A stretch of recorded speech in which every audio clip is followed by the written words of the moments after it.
खासमा तपाईले एकदम सही तरिकाले भन्नुभयो। नेपालमा अहिले विश्वविद्यालयको सङ्ख्या बढ्दैछ हैन। हामीसँग थुप्रै विश्वविद्यालयहरू छन्। लगभग 12वटा त एकदमै राम्रोसँग चलिरहेकै विश्वविद्यालय छन् एक हिसाबले हेर्ने हो भने। यति धेरै विश्वविद्यालय नेपालमा हुँदाखेरि पनि नेपाली विद्यार्थीहरू बाहिर अहिले चाहिँ गइरहेको अवस्था छ हैन। त्यो किन होला भनेर चाहिँ अलिकति हामीले बुझ्नुपर्ने अवस्था छ। एउटा महत्त्वपूर्ण कुरा त के होला भन्दा नेपाली विद्यार्थीहरूले के सोच्छन् भने विदेशमा गएर पढ्यो भने क्वालिटी एजुकेसन हुन्छ भन्ने उहाँहरूको बुझाइ होला। त्यो आम सेरोफेरोको बुझाइ त्यस्तो रहेछ। म अलिकति पछि कुरा गर्छु किन त्यस्तो भइरहेको छ होला भनेर चाहिँ नेपाली विश्वविद्यालयमा के चिजको कमी महसुस गरिएको छ भन्ने कुरा पनि गर्छु। सबभन्दा पहिला नेपाली विद्यार्थीले क्वालिटी एजुकेसन हुन्छ भन्ने एउटा सोच्छन् भने अर्को चाहिँ अब विदेश गइसकेपछि पढ्दाखेरि जागिर पनि गर्न पाइन्छ, काम पनि हुने भयो, पढाइ पनि हुने भयो भन्ने हुन्छ। र तेस्रो एउटा महत्त्वपूर्ण कुरा सायद त्यो पढाइ पनि होइन होला कि विदेशतिर गइसकेपछि नेपालभन्दा फरक अस्ट्रेलिया गएर पिआर पाइन्छ, न्युजिल्यान्ड गएर पिआर पाइन्छ, अथवा अमेरिकामा गएर त्यहीँ बस्न पाइन्छ, बेलायतमा गएर त्यहीँ बस्न पाइन्छ भन्ने पनि उहाँहरूको एउटा त्यो एकदम बडो शक्तिशाली दिमागमा चाहिँ रहेको पाइन्छ त्यो कुरा चाहिँ। त्यसले गर्दा धेरै विद्यार्थीहरू चाहिँ खास गरेर पढ्नै भनेर जान भन्दा पनि त्यहाँ गएर चाहिँ सेटल हुन पाइन्छ भनेर चाहिँ जाने गर्नुहुन्छ। पढ्न जाने अथवा माइग्रेसन भन्छौँ हामी अङ्ग्रेजीमा। पढ्न जाने अथवा माइग्रेसन भनेको चाहिँ त्यो एकदम राम्रो पाटो हो के। किनभने विद्यार्थीहरू अहिलेको अवस्थामा अमेरिकामा कस्तो पढाइ हुन्छ, अथवा बेलायतमा कस्तो पढाइ हुन्छ, अस्ट्रेलियामा कस्तो पढाइ हुन्छ, न्युजिल्यान्डमा कस्तो पढाइ हुन्छ, जुन ग्लोबल इन्टरनेसनल एजुकेसन सिस्टम छ त्यहाँ गएर पढ्नु भनेको राम्रो विषय हो। त्यो चाहिँ त्यो नराम्रो आफैमा नराम्रो विषय चाहिँ होइन। तर त्यो भनिरहँदाखेरि नेपालमा यति धेरै विश्वविद्यालयहरू भइरहेको अवस्थामा किन नेपाली विद्यार्थीहरू नेपाली विश्वविद्यालयमा नपढेर विदेश गइरहनु भएको छ भन्ने कुरा चाहिँ महत्त्वपूर्ण कुरा हो। त्यो किन होला भन्दाखेरि चाहिँ धेरैले के भन्ने गर्छन् भन्दा नेपाली विश्वविद्यालयहरूमा क्वालिटी एजुकेसन छैन भनेर भन्ने गर्नुहुन्छ हैन। जस्तो म आफै काठमाडौँ विश्वविद्यालयमा इन्भल्भ छु। म अहिले काठमाडौँ विश्वविद्यालयको डिपार्टमेन्ट अफ डेभलपमेन्ट स्टडिजको हेडको रूपमा काम गरिरहेको छु र म लगभग 12 वर्ष विदेश बसेको छु। म न्युजिल्यान्डमा मैले पिएचडी पोस्टडक गरेँ, त्यहाँ पढाएको छु। मैले अस्ट्रेलियामा पढाएको छु, इन्डियामा पढाएको छु, साउथ कोरियामा मैले काम गरेको छु रिसर्चरको रूपमा र म धेरै देशहरूमा घुमेको छु। त्यहाँ घुम्दा मलाई के लाग्छ भन्दाखेरि अहिले जुन एजुकेसन काठमाडौँ विश्वविद्यालयमा हामीले दिइरहेका छौँ त्यो न्युजिल्यान्ड, अस्ट्रेलिया अथवा अमेरिकामा दिने भन्दा कुनै पनि हिसाबले कम छैन हैन। त्यति हुँदाहुँदै पनि विद्यार्थीहरू किन विदेश जान्छन् त भन्ने चाहिँ महत्त्वपूर्ण प्रश्न हो। एउटा चाहिँ सायद विद्यार्थीहरूलाई थाहै छैन होला काठमाडौँ विश्वविद्यालयले यस्तो किसिमको चाहिँ ज्ञान जुन विश्व बजारमा पाइन्छ त्यो नेपालमा दिन्छ भन्ने थाहा छैन होला। त्यसको एउटा प्रमुख कारण के हुनसक्छ भन्दा नेपालमा लामो समयसम्म त्रिभुवन विश्वविद्यालयले चाहिँ शासन गरेर बस्यो भन्नु पर्यो नलेजको क्षेत्रमा। धेरै आङ्गिक क्याम्पस, थुप्रै आङ्गिक क्याम्पसहरू छन् त्रिभुवन विश्वविद्यालयको, उसले म्यानेज गर्न सकेन होला। धेरै राजनीतिहरू भयो होला नि त्यहाँ, राजनीतिले विद्यार्थीहरूलाई चाहिँ तनाव दियो होला, पढ्ने वातावरण भएन होला। र अहिले नेपाली विद्यार्थीले के सोच्छन् भन्दाखेरि अरू विश्वविद्यालय पनि त्यसरी नै चल्छन् होला भनेर चाहिँ नेपाली विद्यार्थीहरूको दिमागमा त्यो कुरा परेको भएको हुँदाखेरि चाहिँ त्यसरी चाहिँ उनीहरू बाहिर गएको हुनसक्छ। वास्तवमा भन्यो भने काठमाडौँ विश्वविद्यालयले धेरै सानो सङ्ख्यामा विद्यार्थीहरूलाई चाहिँ भर्ना लिने गर्छ र यसले सम्पूर्ण नेपाली विद्यार्थीहरूलाई समेट्न सकेको छैन राइट। र धेरै विद्यार्थी समेट्ने भनेको त्रिभुवन विश्वविद्यालय जसले चाहिँ भनौँ न पढाउनु त पढाइरहेको छ तर पनि धेरै विद्यार्थीको गुनासो के छ भने राजनीति अत्यधिक भयो। जस्तो अब भिसी कार्यालयहरू हेर्ने हो भने प्रायः बन्द हुन्छन्, डिन कार्यालयहरू बन्द हुन्छन्, पठन पाठन चाहिँ हुँदैन। त्यसो गर्दाखेरि हामीले राम्रो गुणस्तरीय शिक्षा पाएनौँ भन्ने विद्यार्थीहरूको चाहिँ गुनासो हो। सँगसँगै अरू विश्वविद्यालयहरू पनि छन् जुन अहिले हुर्किरहेका छन् के वास्तवमा त्यो क्वालिटी एजुकेसनको लेभलमा उहाँहरू धेरै पुगिसक्नु भएको छैन होला। त्यसो हुँदाखेरि चाहिँ धेरै विद्यार्थीहरू विदेश जाने गर्नुहुन्छ। तर केही चिज हामीले यहाँ नोट गर्नुपर्ने छ कि जस्तै भनौँ न विदेश किन जाने त, विद्यार्थीहरू के का लागि विदेश जानुपर्छ त पढ्नका लागि भन्दाखेरि एउटा चाहिँ जुन विषयहरू नेपालमा उपलब्ध छैनन् त्यस्ता विषयहरू पढ्नको लागि पक्कै पनि विदेश जानुपर्छ होला। त्यो चाहिँ हामीले एउटा सोच्न पर्ने विषय हो राइट। र त्यो पनि उपल्लो लेभलको कि जस्तो मास्टर्स गर्न जाने, पिएचडी गर्न जाने त्यो एउटा महत्त्वपूर्ण पाटो हो कि। जस्तो मास्टर्स पढ्न जाँदाखेरि स्कलरसिप पाउन सकिन्छ, पिएचडी गर्न जाँदाखेरि स्कलरसिप पाउन सकिन्छ हैन। त्यसको महत्त्व छ आफ्नै खाले। त्यसरी मास्टर्स, पिएचडी स्कलरसिपमा पढ्न जाने हो भने जुन नेपाली पैसा जुन अहिले विदेश गइरहेको छ शिक्षाको नाममा त्यो चाहिँ रोकिने थियो। तर अहिले के छ भन्दाखेरि प्रत्येक दिन लगभग 1200 देखि 1500 विद्यार्थीहरूले एनओसी लिइरहेका छन् के विदेश जानुको लागि चाहिँ। र एउटा विद्यार्थी विदेश जानु भनेको 25-30 लाख रुपियाँ कम्तीमा पनि विदेश जानु हो कि वास्तवमा भन्यो भने कम्तीमा पनि त्यति हो। र एकातिर अहिले राज्यसँग विदेशी रिजर्भ छैन हैन भन्ने परिरहेको छ, अर्कोतिर चाहिँ विद्यार्थीहरूले ठुलो धनराशि चाहिँ विदेश लैरहेका छन्। र त्यो के पढ्नका लागि भन्दा +2 सकेर ब्याचलर्स पढ्न जानको लागि चाहिँ ठुलो धनराशि गएको चाहिँ बाहिर देखिन्छ। र त्यो पढ्न जाने कस्तो कलेजहरू छन् भन्दाखेरि चाहिँ कम्युनिटी कलेजहरू, इन्स्टिट्युट्सहरू त्यस्ता छन्। त्यो युनिभर्सिटी पनि होइनन् वास्तवमा। धेरैजसो विद्यार्थीहरू जुन ब्याचलर्स पढ्न जानुहुन्छ ती चाहिँ कम्युनिटी कलेजेसहरू अथवा साना इन्स्टिट्युट्सहरूमा गएर उहाँहरू पढ्ने गर्नुहुन्छ, जसको चाहिँ खासै धेरै क्वालिटी त्यहाँ पनि मानिँदैन र त्यो चाहिँ विश्व बजारमा लगेर चाहिँ धेरै त्यो सर्टिफिकेट बेच्न पनि सकिँदैन वास्तवमा भनिदियो भने। र त्यसमाथि पनि अर्को चुनौती के छ भन्दा उहाँहरूले थुप्रो पैसा तिरेर त्यहाँ पढ्न गइरहेको अवस्थामा पनि फेरि त्यहाँ गएर काम गर्नुपर्ने हुन्छ। उहाँहरूले फुल टाइम काम गर्नु पऱ्यो अथवा 20 घन्टा 25 घन्टा 30 घन्टा काम गर्नु पऱ्यो। त्यो 20 घन्टा 25 घन्टा 30 घन्टा काम गरिसकेपछि चाहिँ कति बेला पढ्ने त? पैसा कमाउने कि पढ्ने? अब उहाँहरूको पढ्ने प्रायोरिटी हुँदैन खासमा भनिदियो भने। उहाँ पैसा कमाएर फिटिर्ने नै प्रायोरिटी हुने गर्छ कि। त्यसदाखेरि जब उहाँहरूले ग्रेजुएट गर्नुहुन्छ सर्टिफिकेट त हातमा होला जेनतेन, तर ज्ञान कति छ त भन्ने कुरा चाहिँ जहिले पनि प्रश्न उठ्ने गरेको छ। त्यसो गर्दाखेरि सकेसम्म नेपाली विद्यार्थीहरू विदेशमा पढ्न जाने हो भने चाहिँ फुल स्कलरसिपमा चाहिँ जानुपर्छ। त्यो अलि माथिल्लो लेभलको अध्ययन, मास्टर्सको पिएचडीको अध्ययन गर्नलाई विदेशमा जाने, त्यहाँ जाने, पढ्ने, सिक्ने र त्यो सिकेको सिपलाई नेपालमा ल्याएर नेपालको विकासको लागि प्रयोग गर्न सकियो भने चाहिँ त्यो राम्रो हुन्थ्यो, जुन अहिले चाहिँ भइरहेको छैन। त्यसमा मलाई लाग्छ कम्तीमा 2-3टा कुराहरू निकै महत्त्वपूर्ण छन्। एउटा चाहिँ हाम्रो देशमा अहिले के छ भन्दाखेरि स्वदेशमा केही पनि हुँदैन, नेपालमा केही पनि हुँदैन, विदेश जानुपर्छ भन्ने मानसिकता चाहिँ आम सबै व्यक्तिको दिमागमा त्यो भएको चाहिँ महसुस हुन्छ के।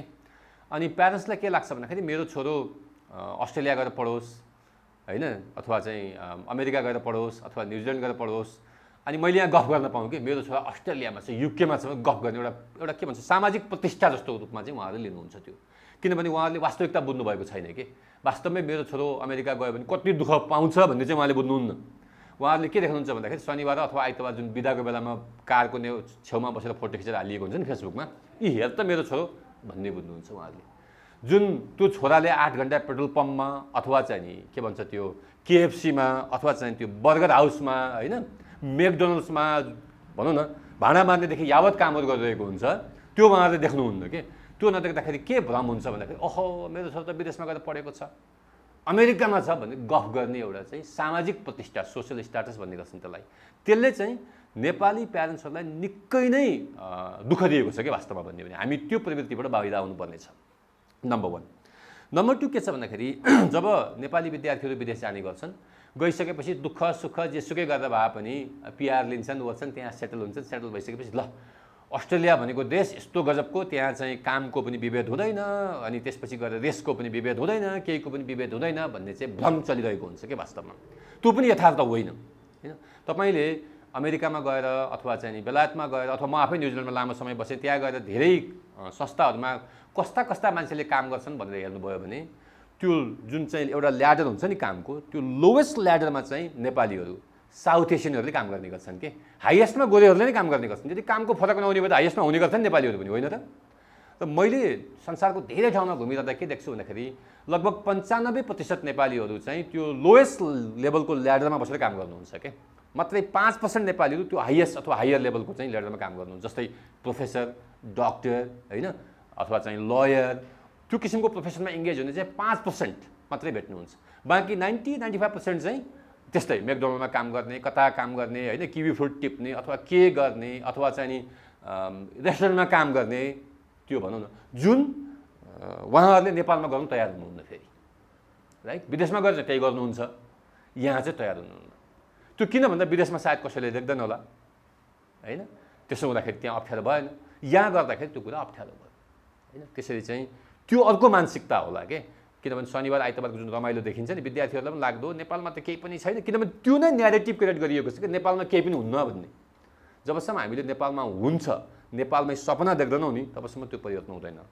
एउटा चाहिँ प्यारेन्ट्सको मानसिकता, अर्को विद्यार्थीले गरेको देखासिकी के, उसको साथी हुन्छ नि त, कहाँ छ तेरो भन्दा त्यो त युएस गयो अरे, मानौँ कि युएसको राष्ट्रपति हुन गएको जस्तो क्या त्यो, अथवा त्यो अस्ट्रेलिया गयो अरे, मानौँ कि अस्ट्रेलियाको प्रोफेसर हुन गएको जस्तो क्या त्यो, राइट?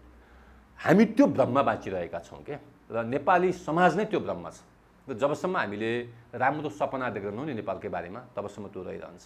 र यो सपना बनाउनको लागि चाहिँ फेरि हाम्रा राजनीतिक कर्मीहरूले पनि, म राजनेता चाहिँ भन्दिनँ उहाँहरूलाई, मैले राजनेता भेटेको छैन नेपालमा, राजनीतिक कर्मीहरू भन्छु, उहाँहरूले पनि बहुत ठुलो भूमिका खेल्नु भएको छ क्या। किनभने तपाईँले हेर्न सक्नुहुन्छ, जो पनि ठुलो एउटा चाहिँ राजनीति गर्ने मान्छे छ, प्रायः उसका छोराछोरी विदेशमा पढ्ने गर्छ, है, त्यो एउटा कुरा छ।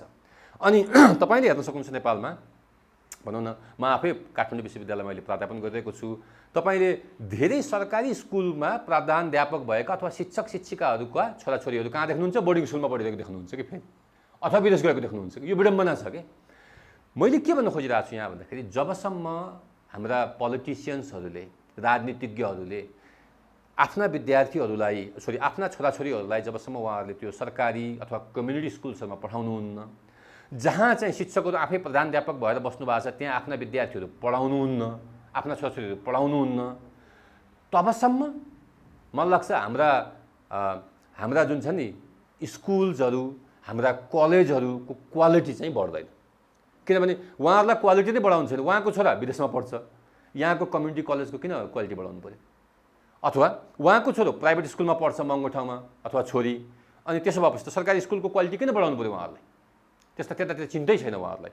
यो यावत कुराले गर्दाखेरि चाहिँ धेरै विद्यार्थीहरू, नेपाली समाजमा के भ्रम परिरहेको छ भन्दाखेरि, नेपालका विद्यालयहरू पनि त्यो क्वालिटी शिक्षा, गुणस्तरीय शिक्षा दिन सक्दैनन्। त्यसपछि गएर नेपालमा बसेर केही पनि हुँदैन, विदेश गएपछि सबै चिज पाइन्छ भन्ने चाहिँ भ्रम छ। यो भ्रम अलिकति चिर्नु जरुरी छ कि। जस्तै म न्युजिल्यान्ड बस्दाखेरि त्यहाँका स्थानीयहरू जुन चाहिँ माओरी भन्ने एउटा जाति हुनुहुन्छ, त्यहाँको एबोर्जिन्सहरू हो, उहाँहरू जन्मसिद्ध नै त्यहाँको सिटिजन हो कि, नागरिक हो, जन्मसिद्ध। हामी विदेशी त गइसकेपछि सर्टेन काम गरेर हाम्रो क्वालिफिकेसन भइसकेपछि बल्ल पिआर पाउने गर्छौँ त्यहाँ, अनि सिटिजनसिप। तर उहाँ त जन्मिने बित्तिकै त्यहाँको नागरिक हो नि त। उहाँ जन्मिने बित्तिकै त्यहाँको नागरिक भए पनि त्यो समुदायको, त्यो एबोर्जिन ग्रुपको भनौँ न समुदायहरूले चाहिँ धेरै प्रगति गर्नुभएको छैन कि। भनेको विदेशमा हुँदैमा प्रगति हुन्छ भन्ने त होइन नि। प्रगति त कसरी हुन्छ भन्दाखेरि आफ्नो क्वालिटी डेभलप गर्ने के, आफूलाई सक्षम बनाउने, आफूलाई विश्व बजारमा बेच्न सक्ने त्यो किसिमको स्किल्सहरू आफूमा डेभलप गर्ने हो भने त्यो नेपालमा पनि बिक्छ अहिले, त्यो भारतमा पनि बिक्छ अहिले, त्यो अमेरिकामा पनि बिक्छ अहिले, त्यो संसारको जुनसुकै देशमा पनि बिक्छ। र त्यो विषयमा हामीले चाहिँ ध्यान दिनुपर्ने हो। त्यो पनि एउटा राम्रो प्रश्न हो है। तर सामान्यतया म चाहिँ त्यसलाई क्याटेगोरीमा राख्छु कि। जस्तो भनौँ न, एउटा भर्खरै +2 सकेको एउटा विद्यार्थी जुन विदेश जान्छु म, विदेशमा गएर पढ्छु, पढेर फर्कन्छु, उसले प्राय भन्दैन त्यस्तो। उसले के भन्छ भन्दाखेरि, म विदेश जान्छु, विदेशमा गएर पढ्छु, उतै सेटल हुन्छु, या त आउनु नै भनेर गएको हुन्छ कि। त्यो चाहिँ लगभग 98% है। त्यसो हुँदाखेरि त्यो क्याटेगोरीको कुरै नगरौँ। जुन मैले अघि भन्दै थिएँ नि 95% दुःख पाउने भनेको त्यो क्याटेगोरी हो कि। कता कति एक्सेप्सनल केसमा राम्रो भएको छ, नभए धेरै केस त्यस्तो। अब जहाँसम्म कतिपय विद्यार्थीहरू जुन मास्टर्स गर्नको लागि अथवा पिएचडी गर्नको लागि विदेश जानुहुन्छ, उहाँहरूको चाहिँ सपना के हुन्छ भन्दाखेरि, म विदेश जान्छु, म पढ्छु राम्रो विश्वविद्यालयमा र नेपालमा फर्कन्छु भनेर उहाँहरू जानुहुन्छ। र त्यस्तो विद्यार्थीहरू प्रायः उहाँहरूले स्कलरसिप भनौँ, सरकारको स्कलरसिप अथवा विश्वविद्यालयको स्कलरसिपमा उहाँहरू जाने गर्नुहुन्छ, छात्रवृत्तिमा उहाँहरूले पढ्नुहुन्छ। कतिपय ठाउँमा त कमिटमेन्ट नै छ, त्यो पढाइसकेपछि फर्किनै पर्छ। 2 वर्ष त्यहाँ पढिसकेपछि कम्तीमा 2 वर्ष आएर नेपालमा बस्नुपर्ने हुन्छ र उहाँहरू बाध्य भएर फर्किनुहुन्छ। तर कतिपयले त के गर्नुहुन्छ भन्दाखेरि, नेपाल नफर्केर फेरि त्यो देशबाट अर्को देशमा जानुहुन्छ कि, त्यहाँबाट फेरि होइन, त्यो पनि गर्नुहुन्छ।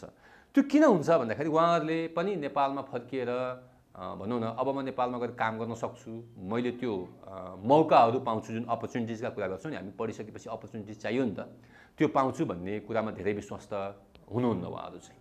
र उहाँहरूलाई केमा पनि विश्वास हुन्न भन्दाखेरि, म नेपाल फर्किएर गएर मैले जागिर खाने होइन कि, म जागिर क्रिएट गर्छु भनेर उहाँ सोच्नुहुन्न कि। किनभने हाम्रो दिमाग त फेरि जागिरै हो नि त, म विदेशबाट फर्किएपछि जागिर चाहिन्छ भन्ने। जस्तो म आफै लामो समय विदेश बसेर जब नेपाल फर्किँदै थिएँ, फर्किँदाखेरि मलाई धेरैले भन्दै गर्नुहुन्थ्यो, न्युजिल्यान्ड छोडेर जाँदैछस् न, बाउलाइस क्या भन्थे मलाई है, त्यस्तो प्रश्न गरिन्थ्यो के। अनि नेपालमा त मलाई कसैले जागिर दिन्छु भनेर तयार भएर बसेको थिएन, यहाँ त मैले आफै खोज्नु परेको थियो, आफै सङ्घर्ष गर्नु परेको थियो। तर त्यो सङ्घर्ष गर्नको लागि कति मान्छे तयार हुन्छ नि त, एउटा लाइफमा सेटल भएको हुन्छ नि बाहिर गएर त। त्यसैले त्यो धेरै मान्छेले म फर्किन्छु, पुनः सङ्घर्ष गर्छु भन्ने कुराको चाहिँ सोच्दा पनि सोध्नुहुन्न। अर्को चाहिँ, यदि एउटा मान्छे विदेश गएर 5-7 वर्ष 10 वर्ष बस्छ भने नेपालको उसको जुन नेटवर्क हुन्छ नि त्यो टुटिसकेको हुन्छ क्या। उसका साथीभाइ कहाँ छन्, को छन्, लथालिङ्ग हुन्छ।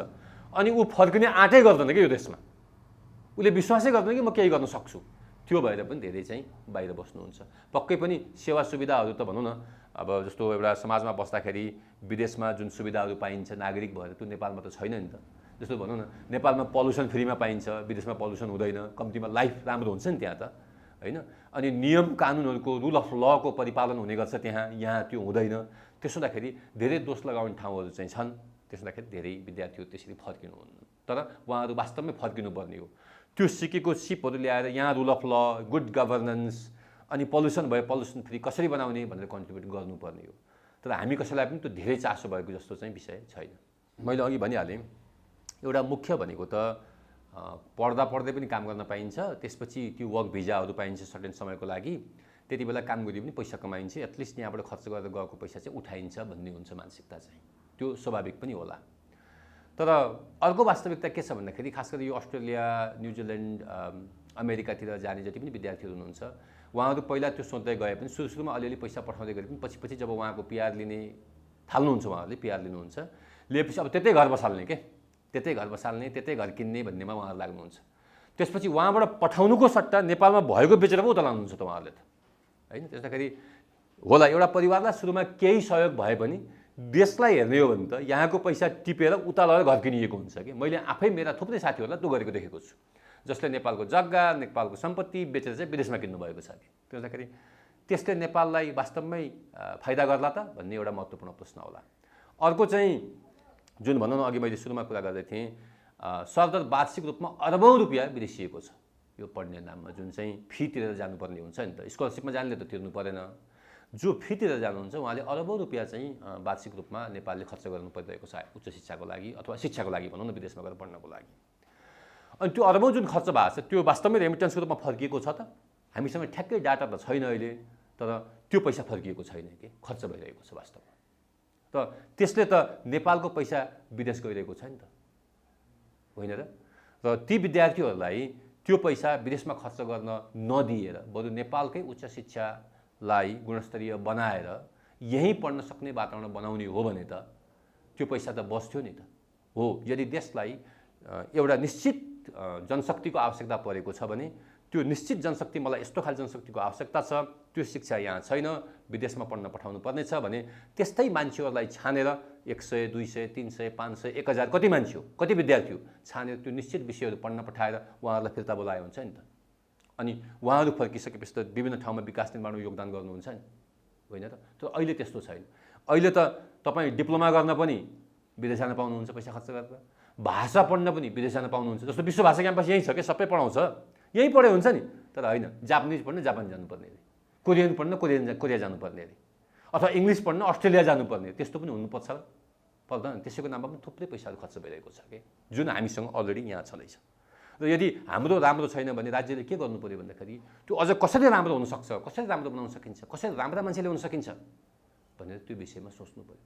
र लगानी त्यहाँनिर गर्ने हो भने जुन विदेश गइरहेको पैसा छ त्यो सायद देशमा बस्थ्यो होला। र अर्को अहिले चुनौती के आइरहेछ भन्दाखेरि विश्वविद्यालयहरूमा विद्यार्थीको सङ्ख्या नेपालमा घट्दो छ। हुन त विश्व बजारमै घट्दो छ, नेपालमा अलि बढी त्यसको प्रभाव देखिन्छ कि, किनभने सबै विद्यार्थीहरू एनओसी लिने विदेश जाने, नेपालमा कोही पनि नपढ्ने। अनि नेपालमा विश्वविद्यालय चाहिँ खोल्ने अनि विद्यार्थी चाहिँ नहुने। त्यो विश्वविद्यालयको काम के त? राज्यको पैसा त त्यो त खेर गयो नि त वास्तवमा, जुन विश्वविद्यालयमा लगाइएको छ। अनि राज्यको दायित्व के हो भन्दाखेरि जति पनि विश्वविद्यालय खोलिएका छन्, विश्वविद्यालय च्याउजै खोल्नु पर्दैन के, भएका विश्वविद्यालयलाई पहिला के गर्नु पर्यो भन्दा गुणस्तरीय बनाउनु पर्यो। त्यो गुणस्तरीय कसरी बनाउन सकिन्छ भन्ने कुरामा राज्यले ध्यान दिनु पर्यो। न कि धेरै विश्वविद्यालय भनौँ न, नगरपालिकाको विश्वविद्यालय, प्रदेशको विश्वविद्यालय अनि सङ्घको विश्वविद्यालय चाहिँदैन होला।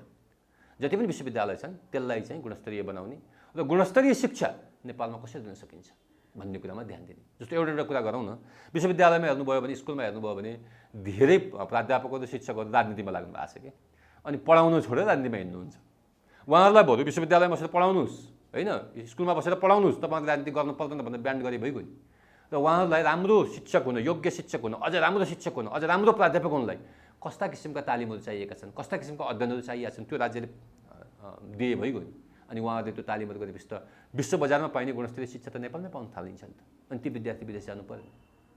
त्यसपछि केही निश्चित सिपका लागि विदेशमा विद्यार्थी पठाउनु पर्ने छ भने त्यो राज्यले नै व्यवस्थापन गरे हुन्छ। तर अहिले त्यस्तो छैन नि। अहिले त हामीलाई भनौँ न संविधानले दिएको नागरिक स्वतन्त्रता छ, हामी हिँड्न डुल्न पाउनुपर्छ, विदेश घुम्न जान पाउनुपर्छ, जहाँ मन लाग्यो त्यहाँ पढ्न पाउनुपर्छ भनेको छ। जसले पनि +2 सकेको छ ऊ विदेशै जाने सपना देख्छ भने यो देशमा कसैले सपनै देख्दैन। अनि यो देश कहिले बन्छ? अनि यहाँका विश्वविद्यालयहरूको ग्रोथ कहिले हुन्छ त? भन्दाखेरि राज्य पक्षले यो विषयलाई निकै जटिल तरिकाले निकै गम्भीर तरिकाले सोच्नुपर्ने भएको छ भने नेपाली विद्यार्थीहरूले पनि वास्तवमै भनौँ न अहिले पनि विदेश जाने अबको 5 वर्षपछि पनि विदेश जाने राज्यले सोचेन भने गरिराख्ने हो भने अबको 500 वर्षपछि पनि नेपाली विद्यार्थी विदेश गइरहने राज्यको हालत यस्तै भइरहन्छ अनि हामीले खोजेको यही हो त भन्ने प्रश्न उठ्छ। म राज्य र राजनीतिसँग जोडेर अलिकति कुरा गर्छु है। जस्तो भनौँ न हामीले के सुन्ने गर्छौँ भन्दाखेरि धेरै राजनीतिज्ञहरूले के भन्नुहुन्छ भन्दा नेपालको शिक्षा व्यावसायिक भएन भन्नुहुन्छ कि है। जहाँ पनि भाषण गर्न गयो त्यही भन्नुहुन्छ। म भन्छु त्यो एकदम ठुलो झुट हो, त्यो भ्रम हो, त्यो साँचो होइन। किनभने हामीले आजभन्दा 5-7 वर्ष पहिला 10 वर्ष पहिला त्यही भन्दै थियौँ, अहिले पनि त्यही भन्दैछौँ के। र व्यावसायिक शिक्षा भएन भनेर देशमा हामीले सिटिबिटी खोल्यौँ के। सिटिबिटीमा ल्याब पढायौँ, नर्सिङ पढायौँ हामीले होइन। अब एमबिबिएस डक्टरहरू अब छन्, इन्जिनियरिङ क्याम्पसहरू त्यत्तिकै खोलेका छौँ हामीले। र अहिले तपाईँले हेर्नुभयो भने डक्टरको प्रोडक्सन पनि एकदमै ठुलो भएको छ नेपालमा। इन्जिनियरिङको कुरै नगर्नुहोस्, नर्सको कुरै नगर्नुहोस्। अब हेर्नुहोस् है, व्यावसायिक शिक्षा प्राप्त गरेका यी नर्सहरू, यी डक्टरहरू, यी इन्जिनियरहरू अथवा ल्याब टेक्निसियन्सहरू, फार्मासिस्टहरू अहिले बेरोजगार भएर घुमिरहेका छन् देशमा। व्यावसायिक शिक्षा कि टेक्निकल शिक्षा भएपछि त पाउनुपर्ने हो नि जागिर, छैन। अहिले एउटा नर्स पढ्दाखेरि प्राइभेट कलेजमा पढ्यो भने उसले 12 देखि 15 लाख रुपियाँ खर्च गर्छ र एउटा अस्पतालमा गएर काम गर्न जब उसले थाल्छ नि तब उसले पाउने तलब भनेको 10 देखि 15 हजार पाउँछ जम्मा। 15 लाख खर्च गर्दा 5 वर्ष अथवा 4 वर्ष पढेर आएर 10 हजार रुपियाँ तलब पाउने भनेको के साँच्चै नै त्यसको खाँचो रहेछ त्यो देशमा? साँच्चै नै टेक्निकल नलेजको मात्रै खाँचो रहेछ त? होइन। हाम्रो राजनीतिज्ञहरूले त्यो कुरा बुझ्नु भएन के। र उहाँहरूलाई के लाग्यो भन्दा व्यावसायिक शिक्षा भने व्यावसायिक भने क्या हो, टेक्निकल भन्दै हुनु त्यो भने क्या हो? त्यसो होइन। हाम्रो देशमा वास्तवमा भन्यो भने शिक्षा चाहिँ स्किल भन्ने गर्छौँ कि हामी, सिपमूलक शिक्षा भएन कि। जस्तो भनौँ न एउटा विद्यार्थीले मास्टर्स सक्यो, मास्टर्स सकिसकेपछि यदि उसले एउटा थेसिस लेखेको छ भने उसँग के सिप हुन सक्नु पऱ्यो भन्दा उसले अनुसन्धान गर्न सक्ने सिप हुनु पऱ्यो कि उसँग। तर हाम्रा विश्वविद्यालयहरूले त्यस्तो चाहिँ ह्युमन रिसोर्स निकाल्न सकिरहेका छैन। त्यो उसको जुन एउटा अनुसन्धान गर्न सक्ने सिप हुन्छ भने ऊ एउटा राम्रो अनुसन्धानकर्ता हुनसक्छ र देशलाई उसले धेरै कन्ट्रिब्युट गर्न सक्छ। हामीले त्यहाँ ध्यान दिएनौँ होइन। र हामीले जहिले पनि के भ्रम फैलायौँ भन्दाखेरि शिक्षा भनेको टेक्निकल हुनुपर्छ, अरू विषय पढाएर हुँदैन भनेर चाहिँ भर्ना कहाँ हुने भन्दा साइन्स पढ्ने, इन्जिनियरिङ पढ्ने अनि सोसियल साइन्स र अरू विषय त पढ्नै पर्दैन जस्तो कुरा गर्न थाल्यौँ हामीले चाहिँ। हामीले त्यहाँ पनि बिगारेको छौँ। साँच्चै भन्यो भने नेपालमा एउटा राम्रो सोसल साइन्टिस्ट भेटिँदैन अहिले, राम्रो भनौँ न ह्युम्यानिटिजमा नलेज राख्ने मान्छेहरू भेटिँदैन अहिले। किन भन्दाखेरि त्यो विषयहरू भनेको एकदम कमजोर विद्यार्थीले पढ्ने, जबकि विश्व बजारमा हेर्नुहुन्छ भने त्यो विषयहरू सबभन्दा राम्रा विद्यार्थीहरूले पढ्ने गर्छन् त्यहाँ होइन। अब काठमाडौँ विश्वविद्यालय अहिले पनि निकै थोरै विद्यार्थी पढाउने संस्था हो नेपालको। काठमाडौँ विश्वविद्यालयले चाहिँ विद्यार्थी सङ्ख्यामा भन्दा पनि जति विद्यार्थी पढाइन्छ त्यो विद्यार्थीलाई राम्रो सिप दिएर दक्ष जनशक्ति चाहिँ बनाएर दीक्षित गर्नुपर्छ भन्ने सोच चाहिँ काठमाडौँ विश्वविद्यालयको छ। अब त्रिभुवन विश्वविद्यालय त अब भनौँ न पहिला एउटा मात्रै विश्वविद्यालय, जेठो विश्वविद्यालय, अब देशभरि फैलिएको, सबै विद्यार्थीहरू त्यहीँ पढ्ने होइन, सस्तो विश्वविद्यालय, सरकारले सबै फन्ड गरेको विश्वविद्यालय पर्यो। काठमाडौँ के अरे त्रिभुवन विश्वविद्यालयमा त भर्नामा यति विद्यार्थी भर्ना हुनुपर्छ भन्ने लिमिट नै छैन वास्तवमा। केही विषयहरूमा छ, जस्तो अब विज्ञानतिरको भनौँ न फिजिक्स, इन्भाइरोमेन्टल साइन्सेस, मेट्रोलोजीमा पढ्नेहरूको चाहिँ केही सङ्ख्या तोकिएको हुन्छ। बाँकी चाहिँ म्यानेजमेन्ट, सोसल साइन्सहरूमा त्यति धेरै सङ्ख्या तोकिएको छैन। तर एउटा कलेजमा नपाए फेरि अर्को कलेजमा अब अफिलिएसन त्यत्तिकै बाँडिएको छ होइन। अनि आङ्गिक क्याम्पस पनि त्यत्तिकै छन्, अनि त्यसपछि गएर अफिलिएसन दिएका क्याम्पसहरू पनि त्यत्तिकै छन्। त्यसदाखेरि त्रिभुवन विश्वविद्यालय त किर्तिपुरदेखि म्यानेज गर्नुपर्ने, कहाँ कसले के गरिरहेको छ भन्ने पनि घरिघरि अत्तो पनि हुँदैन। त्यति धेरै विद्यार्थी भर्ना लिनुभएको छ र त्यति धेरै क्याम्पसहरू चाहिँ उहाँहरूको अफिलिएसनमा छ। त्यसदाखेरि उहाँहरूले चाहिँ बहुत धेरै विद्यार्थी भर्ना लिनु लगभग मलाई लाग्छ नेपालको 80% विद्यार्थीहरू त्रिभुवन विश्वविद्यालयमै जाने गर्नुहुन्छ होइन। त्यसदाखेरि त्यो अलिकति म्यानेज गर्न पनि उहाँहरूलाई गाह्रो भएको छ। थ्योरेटिकली हुन्छ, काठमाडौँ विश्वविद्यालयको अलिकति मेडिकलमा धेरै अफिलिएसन छ, अरूमा चाहिँ त्यति धेरै अफिलिएसनहरू छैन। र क्वालिटी चाहिँ काठमाडौँ विश्वविद्यालय राम्रोसँग इन्स्योर गर्ने गरेको छ जति पनि अफिलिएसन दिएको छ, किनभने थोरै छ के। त्रिभुवन विश्वविद्यालयको अत्यधिक भएको हुँदाखेरि चाहिँ अब उहाँहरूले प्रयास त गर्नुभयो होला, पक्कै पनि नियम कानुनहरू त छन् होला, तर अब छन् त संविधानमा धेरै कुराहरू छन् नि, त्यसको लागु कति भएको छ त होइन। गुड गभर्नेन्स, सुशासन हुनुपर्छ भनेर त सबै पोलिटिकल पार्टिजहरूले भन्ने गर्छन् नि त, तर त्यसको कति लागु भएको छ भन्ने कुरा हामीले त्यो यसो अलिकति सोच्यौँ भने पनि बुझ्न सक्छौँ जस्तो लाग्छ मलाई होइन। यो त सिम्पल छ यो कुराहरू त। जस्तो मैले भने नि, सबभन्दा पहिला कुनै पनि विद्यार्थी नेपालबाट बाहिर पढ्न जाँदाखेरि म कहाँ पढ्न जाँदैछु भन्ने कुरा चाहिँ उहाँहरूले इन्स्योर गर्नुपर्ने हुन्छ। तर त्यो हुँदैन, किनभने अहिले हामीले बागबजारमा जाने हो भने अथवा जहीँ तहीँ जाने हो भने छ्याप्ती कन्सल्टेन्सीहरू खोलेका छन्। अनि उहाँ छिर्ने बित्तिकै के भन्नुहुन्छ, त्यहाँ गएपछि सबै थोक ठिक हुन्छ, राम्रो हुन्छ भन्नुहुन्छ। र त्यो विद्यार्थीलाई थाहा हुँदैन कि म कस्तो ठाउँमा जाँदैछु। साँच्चै नै नेपाली विद्यार्थीहरू राम्रो विश्वविद्यालयमा पढ्न जाने भने त राम्रो हुन्थ्यो नि त वास्तवमा। त्यस्तो हुँदैन। कम्युनिटी कलेज, अब पिटिआई भन्छन् कि प्राइभेट टर्टरी इन्स्टिट्युसन्सहरू, बागबजारका इन्स्टिट्युट जस्तामा पढ्न जानुहुन्छ उहाँहरू। र भनौँ न अस्ट्रेलियामा त कतिले पढ्दा पढ्दै त्यो कलेजहरू नै बन्द भयो कि वास्तवमा। त्यसैले नेपाली विद्यार्थीहरूले त्यो अनुसन्धान गर्ने, म कहाँ जाँदैछु, म कस्तो ठाउँमा जाँदैछु, मेरो फ्युचर कस्तो हुन्छ त्यहाँ पढेर भनेर त्यो कुरामा फोकस गरेको चाहिँ पाइँदैन। मैले अघि भने जस्तै कहाँ भन्दाखेरि मेरो अस्ट्रेलियाको भिजा लाग्यो भन्ने कुरा नै महत्त्वपूर्ण हुन्छ, मेरो न्युजिल्यान्डको भिजा लाग्यो अथवा अमेरिकाको भिजा लाग्यो भन्ने महत्त्वपूर्ण हुन्छ।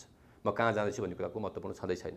र विश्वविद्यालयहरू चाहिँ कतिपय विश्वविद्यालयहरू त वर्ल्ड ऱ्याङ्क विश्वविद्यालयहरू छन्, त्यहाँ राम्रो शिक्षा पाइन्छ, त्यसले नेपाललाई फाइदा गर्थ्यो होला, नेपाली विद्यार्थीलाई फाइदा गर्थ्यो होला। तर तिनी महँगा पनि हुने गर्छन्। फेरि त्यहाँ स्कलरसिप नभइकन पढ्न पनि सकिँदैन कि। त्यो जुन हुन्छ नि यो तपाईँको चाहिँ नि यो इन्स्टिट्युटहरूमा 50% स्कलरसिप दिएँ, यो गरेँ त्यो गरेँ भन्ने यो च्याउ कलेज एक खाले भए, विश्वविद्यालय भनेको अर्कै खाले हुन् कि फेरि तिनीहरू चाहिँ, त्यो फरक हो। त्यसै गरी जो विद्यार्थीहरू विश्वविद्यालयमा पढ्न जानुहुन्छ त्यो राम्रो हो भन्छु मैले है।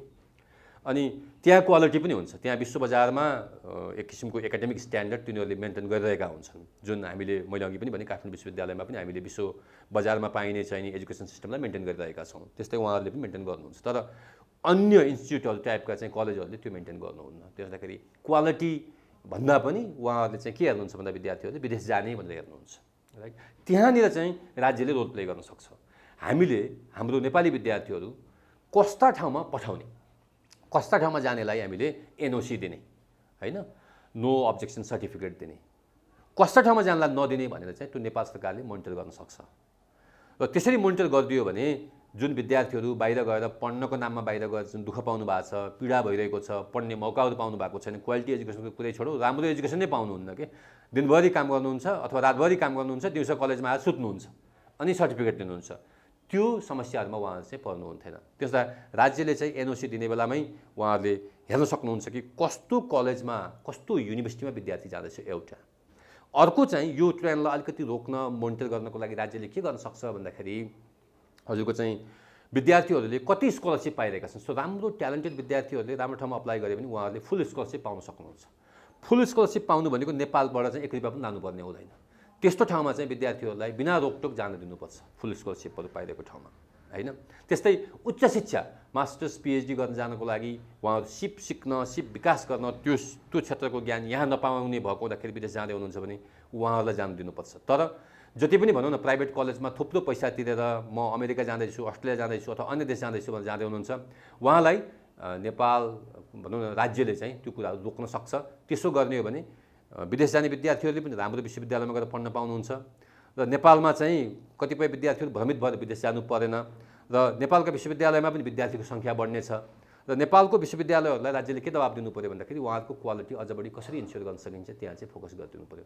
मलाई चाहिँ त्यस्तो लाग्छ। अभिभावकको मानसिकतालाई परिवर्तन गर्नको लागि त दुईवटा हो। एउटा चाहिँ नि राज्यले के गर्नु पऱ्यो भन्दाखेरि चाहिँ जुन मैले अघि भन्दै थिएँ नि, यो यस्तो ठाउँमा जानुपर्छ, अन्य ठाउँमा जानु हुँदैन भनेर एउटा चाहिँ लिस्ट क्याटेगोरीहरू क्रिएट गरिदिनु पऱ्यो। त्यसो गर्दा अभिभावकलाई के थाहा हुन्छ भन्दाखेरि मेरो छोरा अथवा छोरी विदेश पढ्न जाने हो भने त्यो विश्वविद्यालयमा जानुपर्छ है, अन्यत्र जानुहुन्न भन्ने उहाँहरूलाई पनि एउटा चेतना हुन्छ। एउटा चाहिँ अर्को चाहिँ के हो भन्दाखेरि फेरि राज्यले के गर्नु पऱ्यो भन्दाखेरि नेपालका विश्वविद्यालयहरूलाई अझ गुणस्तरीय बनाउनु पऱ्यो। र यी विद्यार्थीहरूले नेपालमा पढिसकेपछि खालि हामीलाई व्यावसायिक शिक्षा चाहियो अथवा टेक्निकल शिक्षा चाहियो होइन कि अरू शिक्षा लिनेलाई पनि बजार व्यवस्थापन विद्यार्थीहरूले पढिसकेपछि जस्तो जागिर खोज्छ नि विद्यार्थीहरूले त होइन, त्यो इम्प्लोइमेन्ट अपर्च्युनिटिजहरू क्रिएट गरिदिनु पऱ्यो कि राज्यले। त्यो यहाँ इम्प्लोइमेन्ट हुन्छ है, यो विषयहरू पढिसकेपछि हामीलाई यस्तो ह्युमन रिसोर्स चाहिएको छ, यस्ता खाले डिग्रीहरू पढाइदिनु पऱ्यो, त्यसपछि उहाँहरूले पढाइसकेपछि तिनीहरूलाई हामीले हायर गर्छौँ है भन्ने एउटा त्यो किसिमको नेटवर्किङ पनि गरिदिनु पऱ्यो कि राज्यले। एउटा अर्को महत्त्वपूर्ण कुरा के हो भन्दा सबै मान्छेले पढेपछि जागिर खानुपर्छ भन्ने होइन। मान्छेले पढिसकेपछि आफ्नै व्यवसाय पनि खोल्न सक्नुहुन्छ क्या। अनि यस्ता व्यवसाय खोल्न सकिन्छ है भनेर बाटो देखाउनु पऱ्यो विश्वविद्यालयले, राज्यले। र त्यसमा चाहिँ विद्यार्थीहरूसँग यदि सुरुवातमा त्यो भनौँ न लगानी गर्ने क्षमता छैन भने त्यो उहाँहरूको प्रपोजल निकै राम्रो छ भने राज्यले त्यो क्षेत्रमा पनि अलिकति विद्यार्थीहरूलाई लगानी गरेर प्रोत्साहन गरिदिनु पऱ्यो के। र धेरै जब हामी भनौँ न इन्डस्ट्रिजहरू, बिजनेसेसहरू, एन्टरप्रिनर्सहरू जब हामी खोल्न थाल्छौँ तब नेपाली विद्यार्थीको मानसिकता चेन्ज हुन्छ। हामीले पढेपछि जागिरै गर्नुपर्ने रहन्छ है, जागिरै मानसिकताबाट बाहिर आउँछौँ हामी। आइसकेपछि हामी कहाँ जान्छौँ भन्दाखेरि त्यसपछि बिजनेस मानसिकतामा पनि जान्छौँ हामी होइन। र नेपालमा पनि धेरै गर्न सकिँदो रहेछ है भन्ने हुन्छ। किनभने त्यो त नेपालमा पनि तपाईँले हेर्नुभयो भने विदेशी विद्यार्थी अहिले काठमाडौँ विश्वविद्यालय मेरै डिपार्टमेन्टमा पनि विदेशबाट आएर विद्यार्थीहरू पढिरहनु भएको छ। यहाँको पढाइ पनि त राम्रै भएर पढ्न आउनु भयो होला नि त, त्यत्तिकै त आउनु भएन होला होइन। बेलायतबाट अमेरिकाबाट यहाँ त्यत्तिकै पढ्न त आउनु भएको छैन होला उहाँ, फुल टाइम 2 वर्ष अथवा पिएचडी गर्न त्यत्तिकै त आउनु भएको छैन है। तर हामीले के चाहिँ म्याच गरेनौँ भन्दाखेरि विद्यार्थीहरूलाई एउटा विषय पढायौँ, जागिर अर्कै विषयमा हुन्छ, त्यसपछि पढेपछि जागिरै खानुपर्छ है, तिमीहरूले अरू काम गर्नुहुन्न भनेर हामीले सिकाइरहेका छौँ कि नेपालमा। हामीले त्यो चाहिँ ब्रेक गर्नुपर्छ। कस्तो विषयहरू ल्याउने भन्दाखेरि जस्तो विषयको आवश्यकता छ त्यस्तो विषयहरू पढाउने, पढेर सकिसकेपछि चाहिँ त्यो क्षेत्रमा उहाँहरू गएर काम गर्न सक्नुहुन्छ। किनभने त्यो मान्छे हामीलाई चाहिएको छ नि त होइन, त्यो ह्युमन रिसोर्स हामीसँग छ, काम गर्न सक्नुहुन्छ। र कतिपयलाई के दिनु पऱ्यो भन्दाखेरि तपाईँहरू चाहिँ एन्टरप्रेनर बन्नु पऱ्यो है, तपाईँहरू व्यवसायी बन्नुपर्छ भनेर त्यो व्यावसायिक बन्ने पनि वातावरण बनाइदिनुपर्छ। त्यसो भयो भने बिस्तारै ओभर द नाइट त त्यो चेन्ज नहोला, बिस्तारै नेपाली प्यारेन्ट्सलाई पनि के लाग्न सक्छ भने नेपालमै पढेपछि पनि हुन्छ है, नेपालमा पनि गर्न सकिने रहेछ है भनेपछि त्यो ट्रेन्ड चेन्ज हुँदै जाने हो। त्यसपछि बल्ल विदेशी विद्यार्थीहरू पनि नेपालमा अझ धेरै पढ्न आउने चाहिँ माहौल बन्दै जान्छ। यस्तो होला त्यो पनि। अब उद्देश्य के हो भन्ने एउटा होला, हामीले प्र्याक्टिस के गर्यौँ भनेर पनि त हेर्नुपर्ने होला नि त होइन। जस्तो मैले तपाईँलाई अघि भन्दै थिएँ नि त, नेपालमा कुनै बेलामा छोरी मान्छेहरू सबै नर्स बन्नुपर्छ भन्ने सोच थियो कि, नर्सिङ पढ्नुभयो उहाँहरूले। नर्सिङ पढेर भएपछि जागिर त खानु पऱ्यो नेपालमा। अब हेर्नुहोस् है, अहिले नै हेर्नुभयो भने त्यही नर्सिङ पढेको एकजना छोरा मान्छे होस् अथवा छोरी मान्छे होस्, त्यो बेलायत काम गर्न गयो भने चाहिँ 4 लाख पाउने अरे उसले। तपाईँले पत्र पत्रिकामा पढ्नु नै भएको छ, तपाईँले सायद आफ्नै मिडियामा पनि लेख्नु भएको होला त्यो। त्यही फेरि नर्सिङ पढेको विद्यार्थीले नेपालमा काम गर्दाखेरि 10,000 मा काम गर्नुपर्ने अरे कि। यो दोष कसको? यो राज्यको दोष होइन होइन भन्नुहोस् त। राज्यको किन दोष हो भन्दाखेरि अब मेडिकल हेर्नुहुन्छ भने नेपालमा तपाईँ रिङ रोड हिँड्नुभयो भने काठमाडौँको मेडिकल हस्पिटल बाहेक केही पनि देख्नुहुन्न क्या। तर एक्सप्लोइटेसन भइरहेछ त। बेसिक स्यालेरी एउटा लेबरको त 14-15 हजार हुनुपर्छ भनेर राज्यले भनिरहेको अवस्थामा एउटा नर्सले 10,000-15,000 रुपियाँमा काम गर्नुपर्ने भनेको कत्रो एक्सप्लोइटेसन हो त्यो राज्यको दोष होइन। त्यो पढ्ने कुरा एउटा हो, क्वालिटी पढाउने कुरा अर्को हो, पढेर सकिसकेपछि काम दिने कुरा अर्को हो। र हाम्रो देशको मैले I'm sorry to say that हाम्रो देशको चाहिँ पोलिटिसियन्सहरू खालि सत्ता बनाउने, सत्ता जोगाउने, सत्ता भत्काउनेमा चिन्तित हुनुहुन्छ कि उहाँहरू चाहिँ। अन्य देशवासीको अथवा विद्यार्थीको भविष्यप्रति उहाँहरू चिन्तित हुनुहुन्न होइन। किनभने उहाँहरू देशको, देशवासीको, विद्यार्थीको विषयमा चिन्ता गर्नुहुन्थ्यो, नागरिकको विषयमा चिन्ता गर्नुहुन्थ्यो भने त मेरो नागरिकले खाएको छ कि छैन, मेरा विद्यार्थीहरू जुन हाम्रा विद्यार्थीहरू पढिरहनु भएको छ उहाँहरूले जागिर पाउनु भएको छ कि छैन, जागिर नपाए हामीले के गर्नुपर्छ राज्यको चाहिँ तर्फबाट भनेर कहिले बहस भएको सुन्नु भएको छ? इभन मिडियाले पनि गर्दैन कि, म मिडियालाई पनि भन्ने गर्छु। केपी ओली कहाँ जानुभयो भने सु गर्नुभयो भने पनि सु गऱ्यो भने छाप्नुहुन्छ तपाईँहरू होइन। तर हजारौँ विद्यार्थीहरू चाहिँ बेरोजगार भएर हिँडिरहेको अवस्थामा त्यो मिडियाको न्युज बन्दैन। वातावरण ध्वस्त भइरहेको बेलामा त्यो मिडियाको न्युज बन्दैन होइन। विकासको अरू इम्पोर्टेन्ट विषयहरू त मिडियाको न्युज बन्दैन। तर प्रचण्डजी कति बेला उठ्नुभयो, कति बेला सुत्नुभयो होइन, अथवा चाहिँ नि देउवाजीले के गर्नुभयो, आज कता हिँड्नुभयो भन्ने चाहिँ न्युज बन्छ। त्यो ट्रेन्ड चेन्ज हुनु पऱ्यो कि। त्यो मानसिकता हो, त्यो नेपाली मानसिकता हो। त्यो भनौँ न प्यारेन्ट्समा पनि छ, त्यो मिडियामा पनि छ। अनि यी राजनीतिज्ञ भनेको को हुनु? नेपाली समाजकै रिफ्लेक्सन्सहरू होइन र यिनीहरू? त्यो त त्यहाँ हुने नै भयो नि। त्यसदाखेरि उहाँहरूलाई के छ भन्दाखेरि म ठुलो मान्छे बन्नुपर्छ, देश जतासुकै जाओस्, मैले कमाउनुपर्छ, अरूको चिन्ता लिने होइन मैले भन्ने सिकाइसकेँ। जबसम्म हामीले हाम्रो रेस्पोन्सिबिलिटी भनेको मेरो राष्ट्रको लागि हो, मेरो पब्लिक जिम्मेवारी हो भन्ने सोच हामीसँग हुँदैन नि, तबसम्म त्यो धेरै कुराहरू चाहिँ चेन्ज हुँदैन। र हाम्रा विद्यार्थीहरू विदेश गइरहन्छन्, राज्यले रोक्दा पनि रोक्दैन। मलाई लाग्छ 2019मा एकपटक चाहिँ राज्यले रोक्न खोज्यो, जस्तो डिप्लोमा पढ्न जान र ल्याङ्ग्वेज पढ्न जानलाई रोक्न खोज्यो। तर कसैले गएर चाहिँ सर्वोच्चमा रिट हाल्यो अनि सर्वोच्चले स्टे अर्डर दियो, त्यसो नगरै भनिदियो। किनभने हामी त राइट्सका धेरै कुरा गर्छौँ नि त, ड्युटिजका कुरा गर्दैनौँ। अनि हाम्रो ड्युटिज पनि बन्छ कि यो देश हामीले बनाऊँ र यो देश बनाउनको लागि शिक्षण संस्थाहरूमा सुधार गरौँ, त्यहाँ लगानी गरौँ। अहिले हेर्नुभयो भने राज्यले उच्च शिक्षामा के तल्लो शिक्षामा त अलिकति लगानी गरेको देख्नुहुन्छ 9-10%, उच्च शिक्षामा त 0.3% जस्तो लगानी गरिरहेको छ। त्यो पनि लगानी हो र? रिसर्च एन्ड डेभलपमेन्टमा लगानी नै छैन राज्यको। अनि हाम्रा प्राध्यापक साथीहरू के गर्ने अरे पढाउने अरे, अनुसन्धान केही पनि नगर्ने, किनभने कामै पढाउने। ढुकुटी त अर्थ मन्त्रालयसँग हुन्छ, ढुकुटी त राज्यसँग हुन्छ नि त मसँग विश्वविद्यालय छन् भनेपछि यो एरियामा रिसर्च गर्नु छ भने छुट्याइदिनु पऱ्यो नि त उहाँहरूले। त्यसपछि उहाँहरूले कल गर्न सक्नुहुन्छ, विश्वविद्यालय दिन सक्नुहुन्छ। विश्वविद्यालयले चाहिँ एक्सपर्टिज भनौँ न भएका मान्छेहरूलाई बोलाएर त्यो काममा इङ्गेज गर्न सक्छ। तर त्यसो भइरहेको छैन। अनि अनुसन्धानमा लगानी नै छैन। होइन, बेस पनि गजगजाएको छ। त्रिभुवन विश्वविद्यालयले गजगजाएको छ, काठमाडौँ विश्वविद्यालयले गजगजाएको छ। रिसर्च एन्ड डेभलपमेन्टमा लगानी दिनुहोस्, अनुसन्धान गर्नुपर्छ दिनुहोस् भनेर मागेकै छ नि। तर त्यो पर्दैन प्रायोरिटीमा कहिले पनि। अर्थुक पर्छ।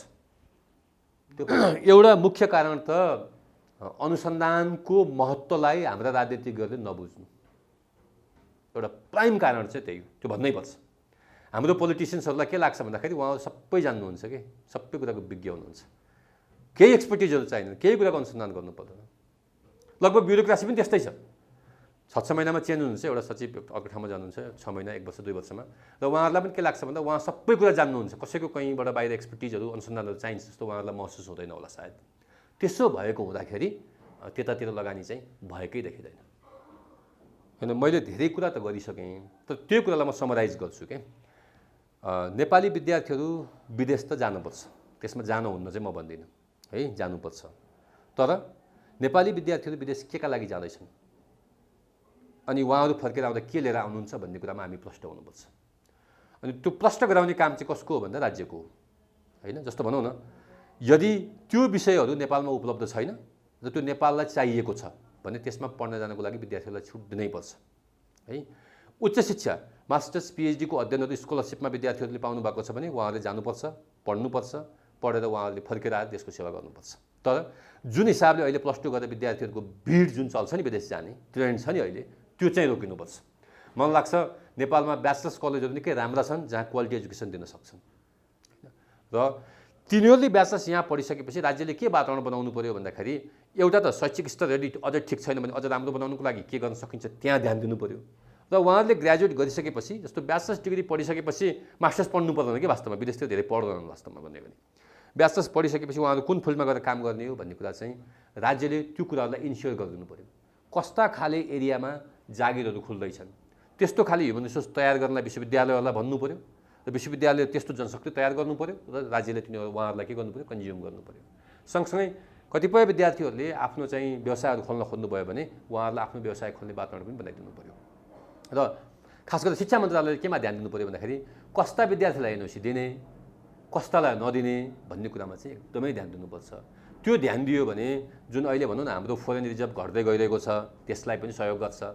नेपालका विश्वविद्यालयहरूमा पनि विद्यार्थीहरू हुने गर्छन्, हुन्छन् र नेपालमै पढेर नेपालमा पनि यस्ता विषयहरू रहेछन्। जस्तो भनौँ न कतिपय नयाँ विषय काठमाडौँ विश्वविद्यालयले निकै नयाँ नयाँ विषयहरू चाहिँ ल्याइरहेको हुन्छ। जस्तो मैले हिजो मात्रै लन्च गरेको छु एउटा नयाँ विषय मास्टर्स इन अर्बन स्टडिज, सहरको अध्ययन। किनभने अब हामी सहरीकरणको युगमा बसिरहेका छौँ, गइरहेका छौँ।